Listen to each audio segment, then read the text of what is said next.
Good morning, students. We learn about life process in plants. Today we have learned about some activities about photosynthesis. Activity 9.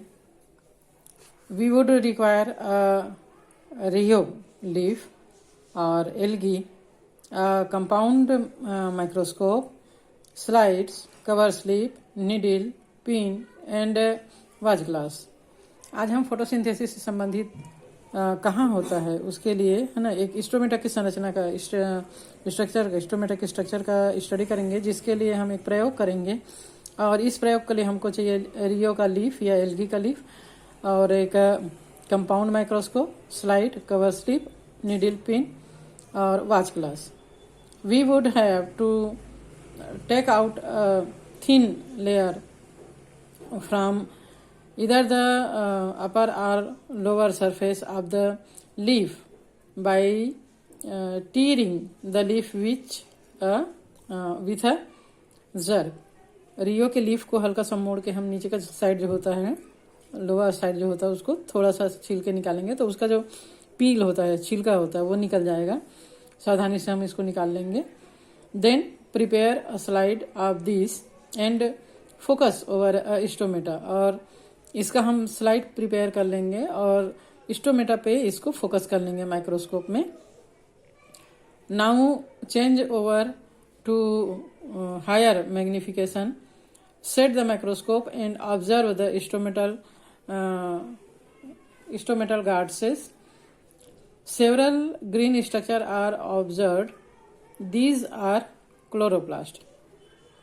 यहाँ पर हम microscope में stomata के structure को focus करेंगे तो हम ये देखेंगे कि जो स्टोमेटा होता है वो दो गार्ड सेल से घिरा हुआ है, और ये इन दोनों गार्ड सेल में बहुत सारे ग्रीन कलर के स्ट्रक्चर हमको दिखेंगे जो कि क्लोरोप्लास्ट हैं। और these are chloroplast. To observe chloroplast in algae we should need a needle to separate out stand of algae.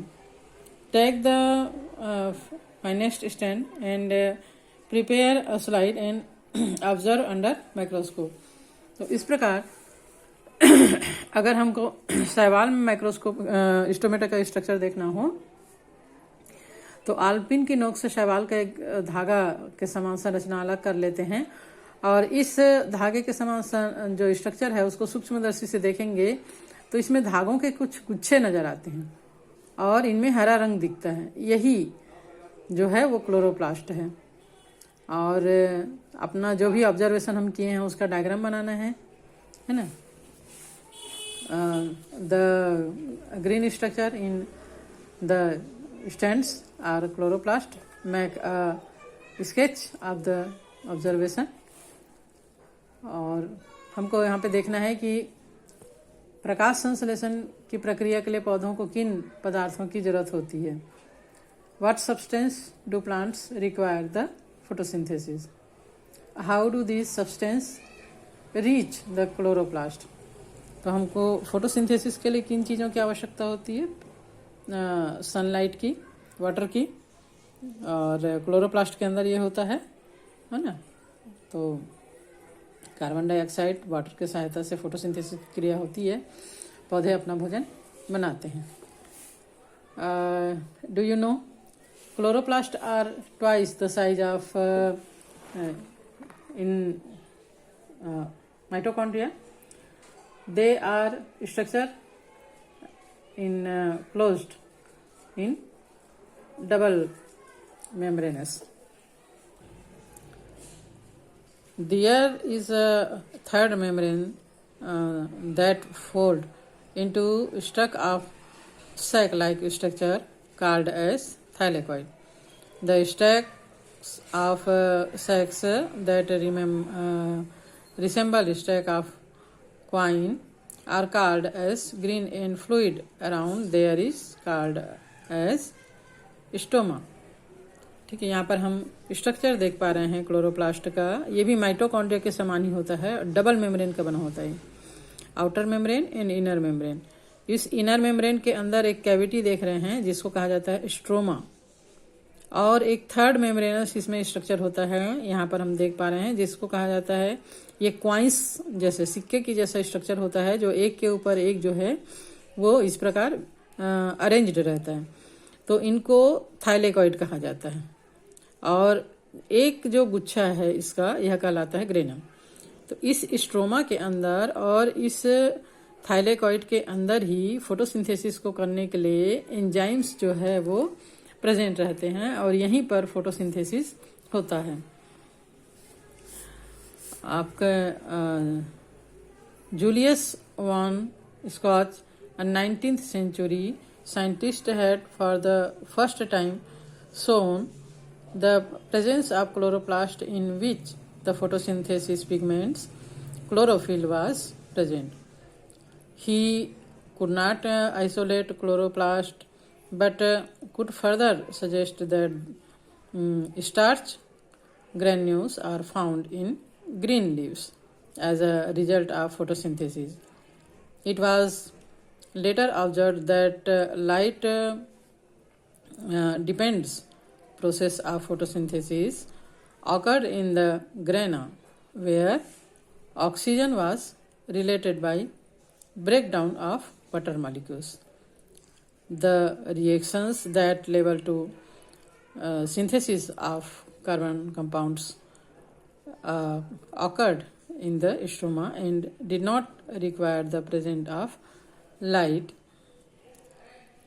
Apart from sugars, amino acids, fatty acids, and other compounds are synthesized in the chloroplast. Julius von Mohls ने सबसे पहले 19th century में अपने experiment के जरिए ये दिखाया कि ये जो ग्रीन लीव्स होते हैं, हरी पत्तियां होती हैं, इनमें स्टार्च के कण प्रकाश संश्लेषण के फलस्वरूप फोटोसिंथेसिस के रिएक्शन के फलस्वरूप बनते हैं। और उन्होंने ये भी दिखाया कि प्रकाश संश्लेषण के लिए जो आवश्यक नेसेसरी जो पिगमेंट्स होते हैं वो क्लोरोफिल लवण में पाए जाते हैं। इसका जो ग्रेना होता है, जैसे कि यहाँ पे हम देख पा रहे हैं ना, ये इकाई थाइलेकॉइड की इकाई ग्रेना कहलाती है। इसमें फोटोसिंथेसिस की प्रकाश आधारित क्रियाएं होती हैं। यहाँ पर जो सनलाइट का फोटॉन्स है उसको एब्जॉर्ब किया जाता है, और इससे वाटर को ब्रेक डाउन किया जाता है। वाटर के ब्रेक डाउन से ऑक्सीजन बनता है जो एटमॉस्फेयर में रिलीज होती है। इसके स्ट्रोमा में दूसरी प्रक्रियाएं होती हैं जिसमें फोटोसिंथेसिस का फोटॉन्स वाली क्रिया है, उसमें जो बनी हुई एनर्जी है उसकी सहायता से कार्बनिक पदार्थ लाइक शुगर का निर्माण किया जाता है, फॉर्मेशन होता है।